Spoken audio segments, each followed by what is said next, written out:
gracias por la amable introducción. Empiezo por agradecer la invitación a los organizadores y por supuesto felicitarlos por esta excelente obra editorial, a los dos institutos, al de Investigaciones Jurídicas y también al Instituto de Desarrollo Industrial y Crecimiento Económico, y felicitarlos en dos sentidos. La primera es por supuesto por la calidad del trabajo, del compendio de trabajos que se vienen haciendo en esta excelente obra, y el segundo es por el sentido de oportunidad. Creo que si algo quedó claro en el debate de anoche es que necesitamos que nuestros candidatos lean los temas correctos. Viene un debate más adelante sobre temas de salud.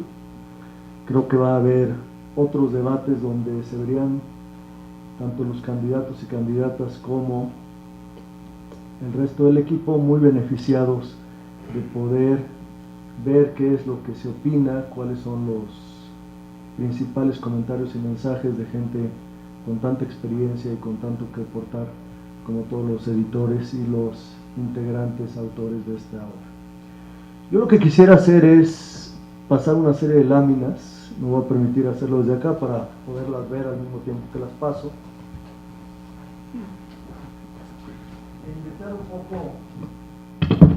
Invitar un poco a la reflexión, sobre todo después de lo que acabamos de escuchar del doctor Cano Valle y el maestro Arreola.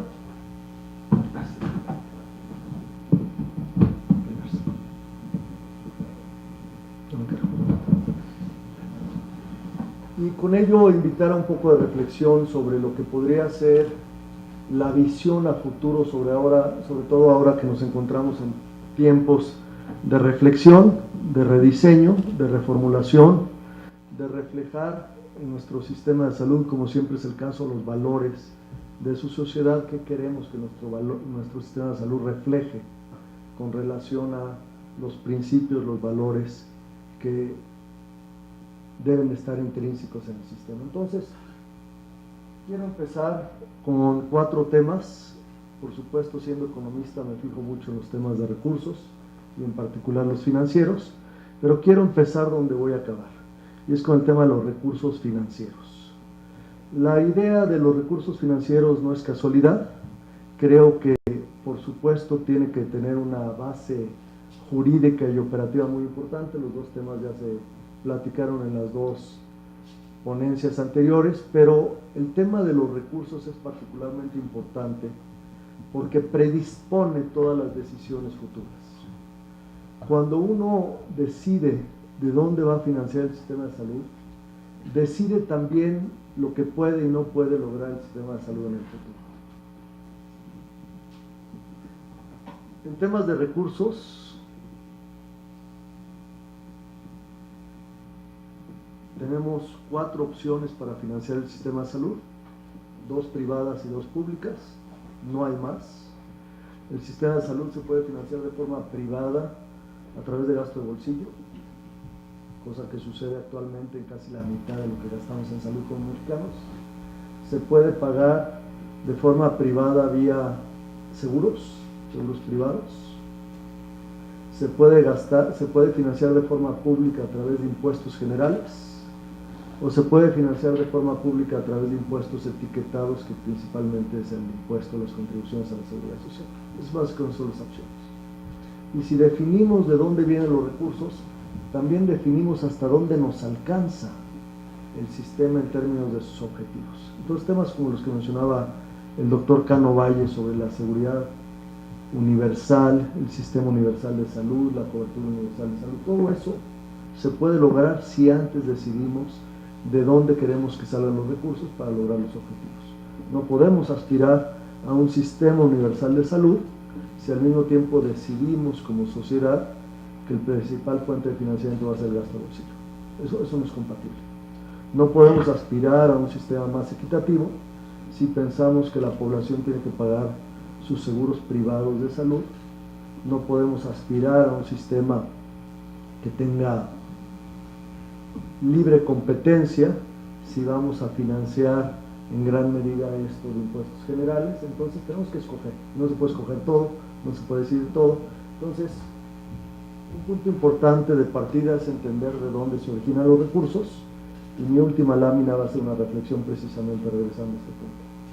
Entonces, hay dos opciones y lo importante es saber qué es lo que hace México. México decide en términos totales financiar su sistema de salud con el 6% del Producto Interno Bruto. A veces es 5.8, a veces 6.1, pero no solamente es una cifra baja, si lo comparamos con otros países, ya lo mencionaba el maestro Héctor Arriola, pero también es una cifra relativamente constante.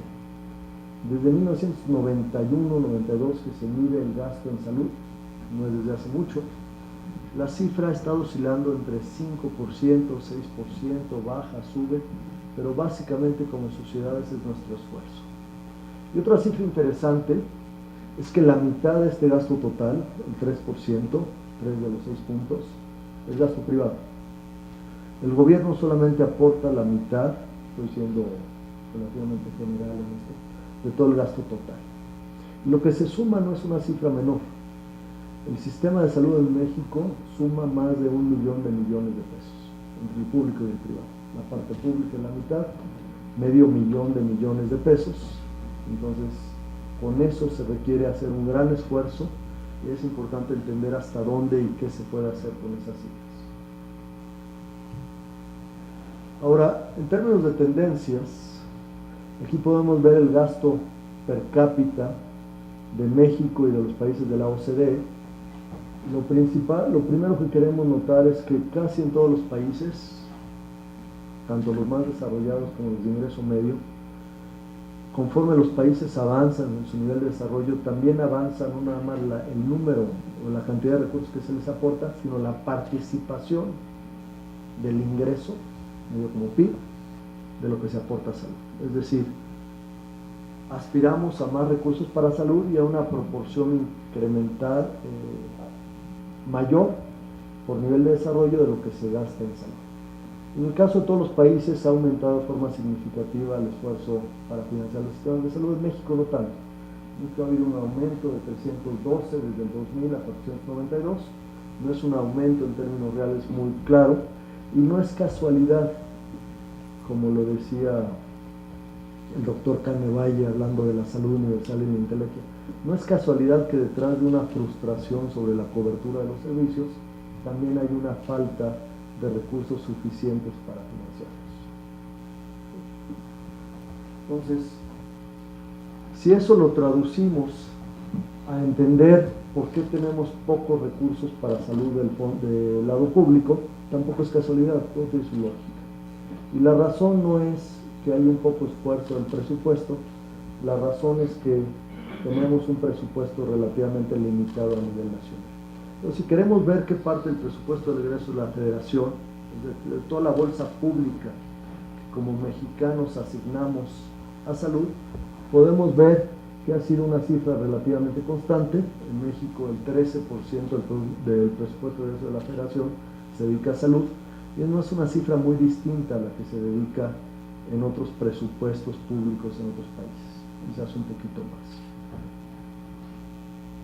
El problema es que el tamaño del presupuesto en México como proporción de toda la economía también es bajo. Entonces, lo que podemos ver en estas cifras es que si vemos en el promedio de los países de la OCDE de qué tamaño es el gasto público como total de la economía, esta cifra puede oscilar entre 50 y 30%, el promedio es 41%, es decir, los gobiernos en países desarrollados son relativamente grandes como participación de la economía. Lo podemos ver por el lado del ingreso, lo podemos ver por el lado del gasto, y lo que vemos en las líneas azules es que es mucho más que en México. En México el tamaño de gobierno, de todo lo que gastamos del sector público, los tres niveles de gobierno, el 23%, medido como ingresos el 17.4%, y entonces si de ese presupuesto, que es la mitad de los presupuestos como participación del PIB que tienen los países más desarrollados, solamente dedicamos el 13% a salud, no es casualidad que solamente alcanza para el 3% del Producto Interno Bruto. Es decir, estamos bajo una restricción estructural en nuestro sistema de salud. Gastamos el 13% del presupuesto, que es el 3% del PIB, y es una participación importante, aumentar el recurso público que va a salud sin aumentar la bolsa total, querría decir desplazar otros niveles de gasto, desplazar otros fondos. Tendríamos que irnos contra los recursos de pobreza, contra los recursos de educación, contra los recursos del funcionamiento del sector. No hay mucho margen de acción para que este presupuesto crezca y por lo tanto el futuro de la cobertura universal de salud depende de esta restricción estructural.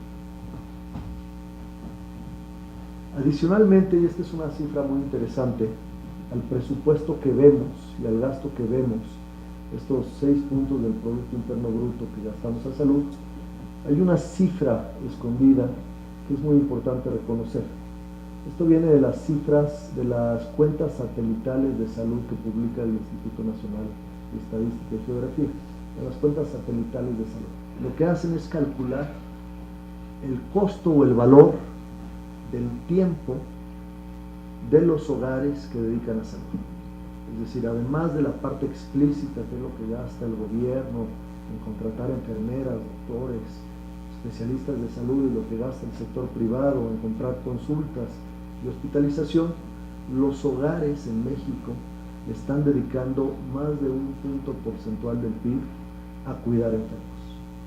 Y este es un adicional, porque si vemos en otros países, el gasto que se asocia a cuidados de largo plazo, es decir, a cuidar a los enfermos, lo hacen las instituciones.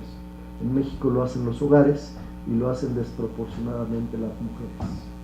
Entonces, este es un costo escondido que también tenemos como sistema, es 1%, y está creciendo.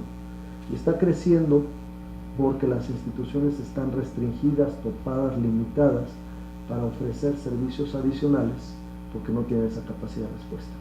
Y los hogares están encontrando las formas, formales o informales, para encontrar arreglos, principalmente de la familia, para cuidar a sus enfermos.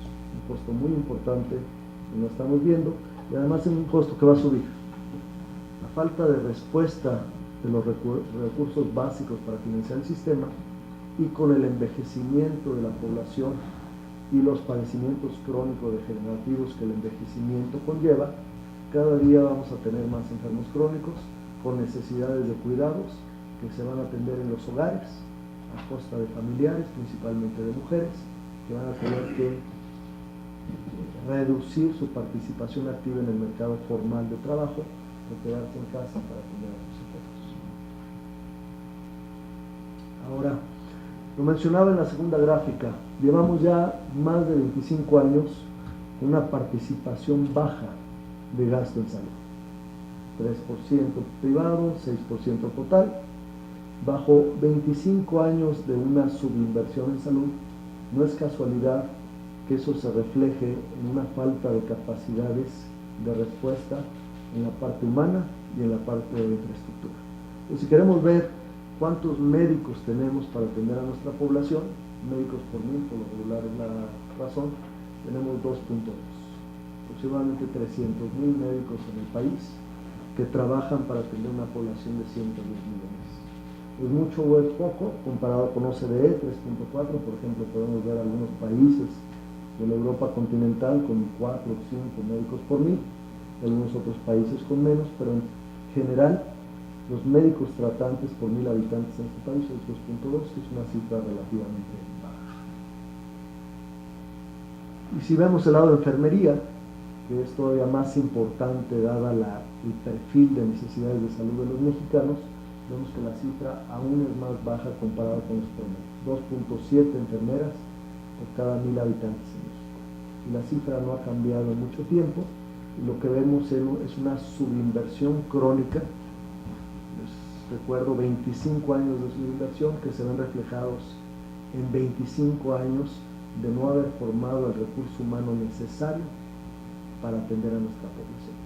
Si queremos darle la vuelta a esta realidad, tendríamos que trabajar entre 10 y 20 años de una nueva realidad de recursos para empezar a cambiar el número de médicos, el número de enfermeras, el número de profesionales de la salud que puedan atender a nuestra población. Es decir, el sistema reacciona muy lentamente. y no le podemos dedicar recursos de un año para otro esperando que de un año para otro haya una capacidad de respuesta. El sistema no responde de esa manera. Se necesita una política de Estado transeccional de por lo menos 15 años para poder cambiar las realidades estructurales. Si lo vemos en términos de camas, las camas también se miden por 1000 habitantes. Tampoco es sorpresa, tenemos una subinversión en camas. México tiene 1.6 camas por cada 1000 habitantes. El promedio es 4.8, es decir, aproximadamente 3 veces más camas por 1000. Y no es casualidad también que tengamos una población subhospitalizada. Menciono camas porque camas y hospitales es el principal rubro que requiere el sistema de salud en términos de gasto. Entonces, si lo vemos en términos de hospitalizaciones por 100.000 habitantes, tenemos 53 egresos hospitalarios por cada 1000 habitantes comparado con 157. Es decir, tenemos una población subatendida, una población subhospitalizada, y lo podemos ver también en la atención primaria, en médicos de primer contacto, lo podemos ver en consultorios, lo podemos ver en quirófanos. El común denominador es pocos recursos, poca infraestructura, pocos recursos humanos, poca capacidad de respuesta, poca atención. ¿Egresos quiere decir que salen ya aliviados? Egresos quiere decir que entró y salió, no necesariamente aliviados, pero que hubo una alta hospitalaria. Aquí lo que esconde esta cifra es que los egresos pueden ser de un día o pueden ser de 25 días, y podríamos también ver días de hospitalización. El resultado es el mismo. No estamos cambiando, la población en México está subhospitalizada, es decir, esperan mucho para atenderse o van poco a hospitales. Ahora, dada la falta de respuesta que tenemos como sector privado, como sector total, en esta cifra de 2012, y esto es muy interesante porque va a cambiar, podemos ver con un sistema en teoría universal. Si nosotros le preguntamos al IMSS, al ISSSTE, al Seguro Popular, al ICEMIN, Zacatecas, todas las instituciones públicas de salud, cuántos afiliados tienen, incluyendo a sus derechohabientes, y los sumamos todos, nos dan aproximadamente 150 millones de habitantes. En teoría, todos los mexicanos tenemos una cobertura. En la práctica, la mitad de lo que gastamos en salud lo hacemos del lado privado. Y una pregunta interesante es: ¿por qué, si todos tenemos cobertura, acceso a la institución, por qué la mitad de lo que gastamos como sociedad lo hacemos del sector privado? Y en qué lo hacemos. Lo que podemos ver en estas gráficas, y estas son las cifras de la ENSANUD, encuesta nacional que publica el Instituto Nacional de Salud Pública, en dónde gastamos de forma privada y por qué gastamos de forma privada cuando tenemos cobertura. Y lo vemos del lado izquierdo, es atención primaria, del lado derecho es hospitalización. No es sorpresa, la gente cuando puede financiar el gasto privado, financiar el servicio privado, va a los consultorios, va con los médicos de primer contacto y hace su consulta. Aquí podemos ver IMSS, ISSSTE, Seguro Popular y Pemex, y aproximadamente el 30% de las personas que tienen cobertura prefieren atenderse de forma privada. Algunas se atienden en otra institución, pero el 30% se atiende. Si vemos hospitalizaciones mucho menos, no es casualidad, la hospitalización es el componente más cara. Lo que estamos haciendo es que en primer contacto, consulta de primaria, vamos con el médico privado, y después, cuando se requiere algo más costoso como una hospitalización, ya vamos con las instituciones, y los que sí pueden pagar también lo hacen en el sector privado. Pero estas son las cifras del 2012. Entre el 2012 y el 2018 el sistema se transformó de forma drástica. Lo que vamos a ver con las cifras del levantamiento del ENSANUD 2018, que se van a dar en el segundo semestre de este año, va a ser una cosa totalmente distinta. El sistema de atención primaria se ha venido privatizando por los consultorios en farmacia. La mayoría de las consultas, quizás hasta hace poco el segundo sistema más importante de atención primaria después del IMSS, eran las farmacias y sus consultorios. Es muy probable que para cuando se haga la consulta vaya a haber más actividad de atención primaria en consultorios de farmacia que en el propio IMSS, y esto sigue creciendo. Seguramente cuando se requiere la atención van a ir al hospital público, pero la fragmentación del sistema, es decir, el abordaje en atención primaria, sector privado, y la hospitalización en el sector público es una fragmentación horizontal. El sistema ya está fragmentado entre instituciones, ahora lo estamos fragmentando entre atención primaria y hospitalización. Es una gravísima consecuencia, porque el principal problema que tenemos para atender los padecimientos crónicos es la atención, la detección temprana. La detección temprana en este país es un gran problema. Todo llega tarde, los diabéticos llegan descompensados, los cánceres llegan en estadios muy complicados, la detección de infecciones como VIH y SIDA también llega muy tarde, muy difícil de atender, muy costoso de atender. Y con la fragmentación de la atención primaria, que ahora se va a hacer de consultorio privado, desvinculado de la atención de especialidad que por lo regular recibe en el hospital, vamos a tener un problema todavía más grave de atención oportuna o detección temprana de los principales padecimientos crónicos, incluyendo el cáncer. Ahora, ¿qué viene más adelante? Un envejecimiento acelerado. Aquí tenemos dos curvas. Es la población organizada por edad. Vemos la curva del 2016, la curva del 2030, y pueden ver dos cosas muy interesantes. Primero, la población va a crecer. Vamos a pasar de 128 en el 2016 a 148 millones de mexicanos. En el 2030 más o menos llegamos al pico, después la población empieza a bajar. Pero vean la transición y el envejecimiento. La población de 0 a 25 no nada más se reduce en términos proporcionales, se reduce en términos absolutos. Es decir, la gente va a dejar de necesitar hospitales pediátricos, hospitales de ginecobstetricia, y van a requerir hospitales de especialidades, cardiología, nefrología, atención de diabetes, atención de cánceres, todo lo que viene de este lado. Se suman 22.4 millones de personas adultas y adultas mayores que el sistema no tiene. Y la gran duda es, ¿dónde se van a atender? ¿Quién va a atender esta población? Porque del otro lado vamos a tener hospitales subutilizados de pediatría y de gineco, y de este lado vamos a tener una demanda, casi un tsunami de padecimientos crónicos, que no está claro dónde se van a atender, tomando en cuenta lo que les acabo de mencionar, que la población está subhospitalizada ya como la población. ¿Y de qué padecimientos? Entonces esta es una gráfica típica de que además del cambio demográfico tenemos un cambio epidemiológico, van de la mano. Lo que está pasando en México es que los principales padecimientos que afectaban la salud de los mexicanos, que eran infecciosos, se volvieron padecimientos crónicos, padecimientos no transmisibles, y el perfil de necesidades de la población cambió de un día para otro. Prácticamente transiciones que en otros países tomaban 20, 30, 40 años, en México los vimos en los últimos 15 o 20 años. Si podemos ver, por ejemplo, en 1990, la principal razón o necesidad de salud de la población eran diarreas, seguidas por diabetes, cardiopatías y las infecciones. Los rojos son las infecciones transmisibles, los amarillos son las no transmisibles o crónicas y las lesiones. Y ahora los principales problemas, los 10 principales problemas, o son las enfermedades crónicas o son las lesiones. Y las lesiones son básicamente dos: la violencia, todo lo que se desprende de la violencia, tanto lesiones de violencia intencional como lesiones de accidente de tráfico, y los padecimientos crónicos. Los crónicos se resumen a básicamente 4.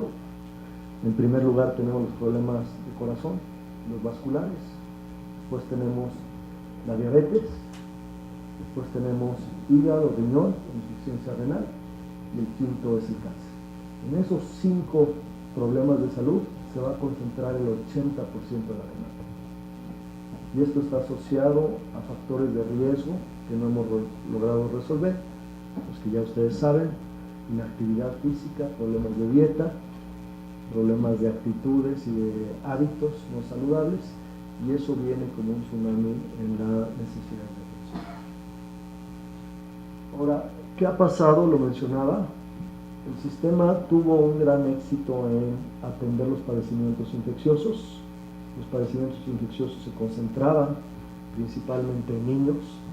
Y si vemos aquí las tasas de mortalidad que tenemos desde 1979 a la fecha, es una gran historia de éxito. Podemos medirlo en mortalidad infantil, primer año de vida, o en mortalidad preescolar, 0 a 5 años. Son padecimientos que eran la principal causa tanto de años de vida por muerte, años de vida perdidos por muerte prematura. Lo que vemos es cómo bajamos de 71 por 1000 a 17. Se transformó totalmente el perfil epidemiológico de los niños. Si vemos, por ejemplo, desnutrición, que era un problema que hasta hace 2 o 3 décadas afectaba, medido por bajo peso, por retraso del crecimiento, por emancipación, también vemos cómo entre 1988 y 2012 también bajó la desnutrición como un problema grave de salud en la población. Si vemos el comparativo de la mortalidad materna, neonatal y preescolar, comparado con México y Estados Unidos, vemos las brechas que teníamos en mortalidad materna en México, los que tenemos en 2015 comparado con Estados Unidos, y vemos cómo hemos bajado o nos hemos ido acercando más a estándares internacionales en términos de mortalidad. Todavía no llegamos a los estándares con los que nos gustaría compararnos, pero hemos ido cerrando las brechas en las mortalidades de la población, madres y niños, neonatal, infantil y preescolar.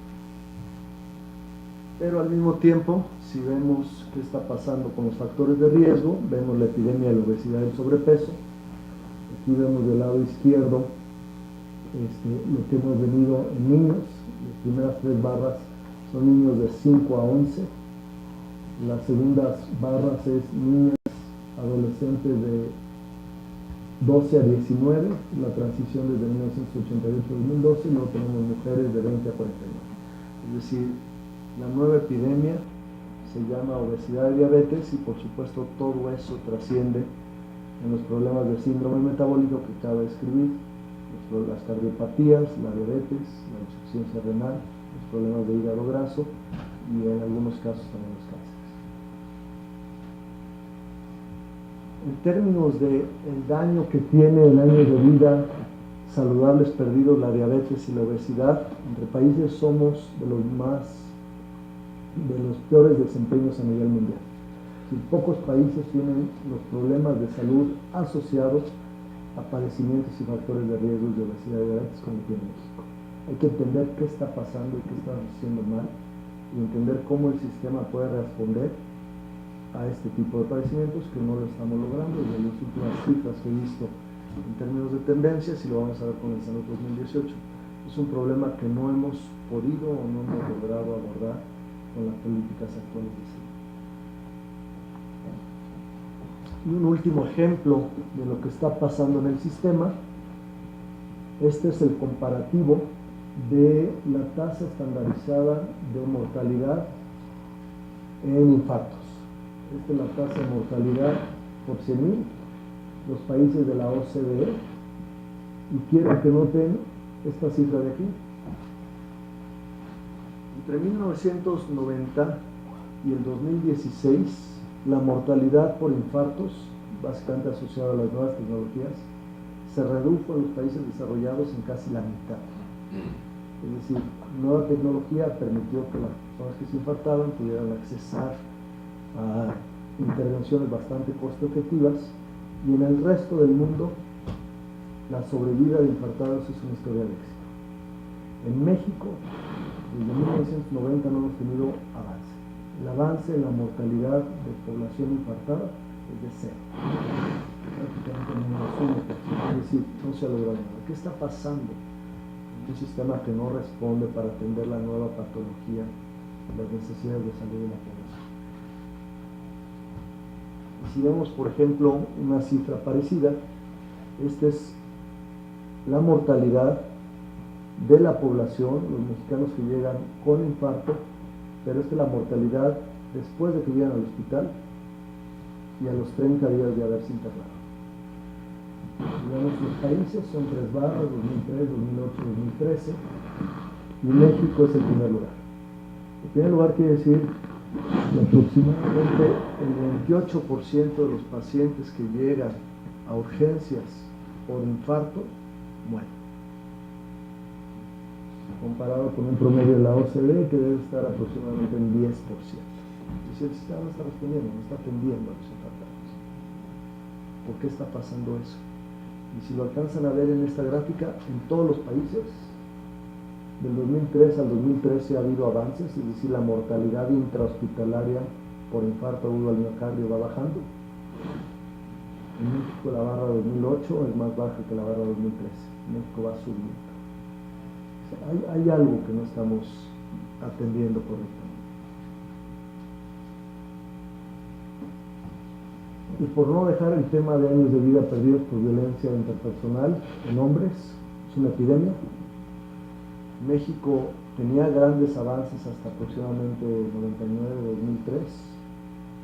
La tasa de violencia interpersonal subió hasta el 2010, empezó a bajar, ahora ha subido. Y tenemos el caso de aproximadamente 10 estados de la República donde la esperanza de vida al nacer ha bajado en términos absolutos, básicamente por el tema de violencia. Es decir, México va en contrasentido. Pocos países tienen una esperanza de vida al nacer cayendo. México todavía estamos levemente subiendo la esperanza de vida al nacer, pero ya en aproximadamente entre 8 y 10 estados la esperanza de vida al nacer está cayendo, básicamente por la mortalidad, adultos jóvenes asociados a la violencia. Y esto lo vemos en esta gráfica. Esta gráfica es la frontera, digamos, medida por esperanza de vida al nacer. Pueden ver abajo México. México empieza con 57.5 años en 1960 con esperanza de vida al nacer. Actualmente son casi 75 años. En medio vemos el promedio de los países de la OCDE y arriba vemos la frontera. La frontera quiere decir el mejor desempeño a nivel mundial, que en las últimas décadas lo ha tenido Japón. Japón es la población que tiene la esperanza de vida más alta del mundo.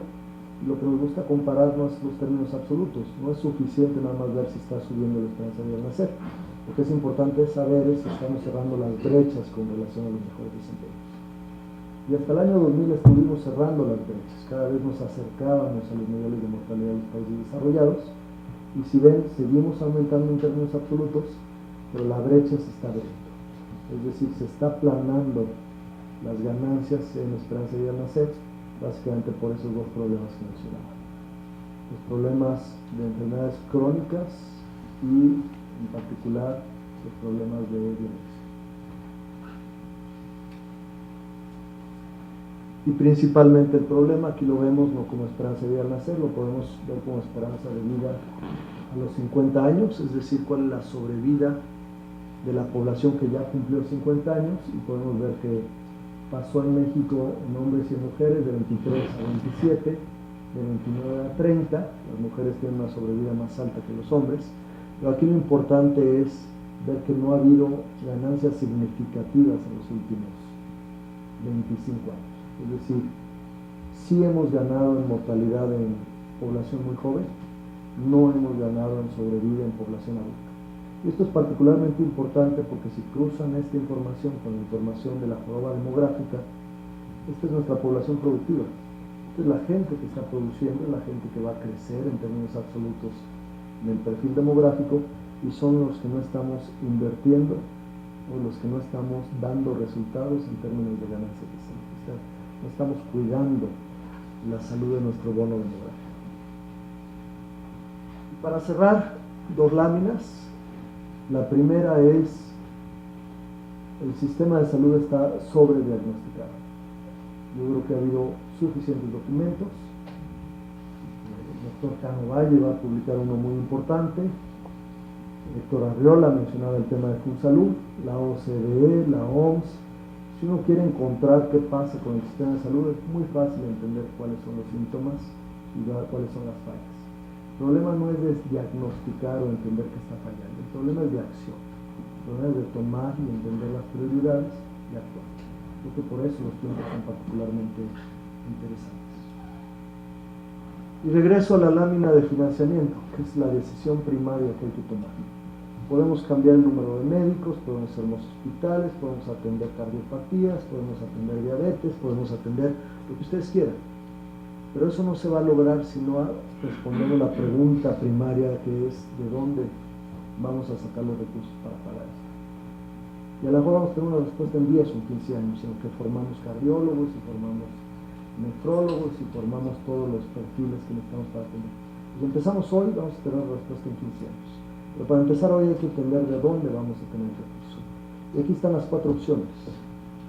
O podemos pedirle a la sociedad que saque más dinero de bolsillo y empiece a pagar sus servicios, vaya más seguido con el médico de la farmacia, vaya y compre sus medicinas en las farmacias, vaya y se hospitalice donde más pueda, empiece a ahorrar un poquito y de su bolsillo vaya quitando las cosas. Podemos hacer más financiamiento público. Repito, para hacer financiamiento público hay que resolver el problema estructural del gobierno, hay que recaudar más recursos o desplazar otro tipo de gasto, hay que entender si hay capacidad de reemplazar. Por supuesto podemos eficientizar, pero el sistema, cuando ya le quitamos la corrupción y cuando le quitamos las ineficiencias, da, pero no da para el largo plazo. Sí es importante hacerlo, hay mucha grasa, hay mucha corrupción, pero no da gasolina para los próximos 20 años. Se puede hacer más financiamiento privado de prepago o se puede no hacer nada. Que en cierta medida no hacer nada es una política que hemos seguido ya por varios años. No hacer nada, simplemente navegas, las cosas se van acomodando, por lo regular se acomodan en el cuadrante inferior izquierdo, es decir, la población responde con gasto de bolsillo. Este es nuestro dilema. Ya teniendo esto, vamos a ver qué podemos hacer. El sistema no va a esperar, el sistema va a reaccionar. El país va a tener enfermos, los enfermos se van a atender, la atención se va a proveer. La única duda es en qué sistema, con qué calidad y con qué niveles de justicia social vamos a lograr. ¿Se puede esperar el sistema a que reaccionemos o simplemente la sociedad va a ir tomando las decisiones conforme más le corresponde? Mis reflexiones para la coyuntura. Muchas gracias por la atención.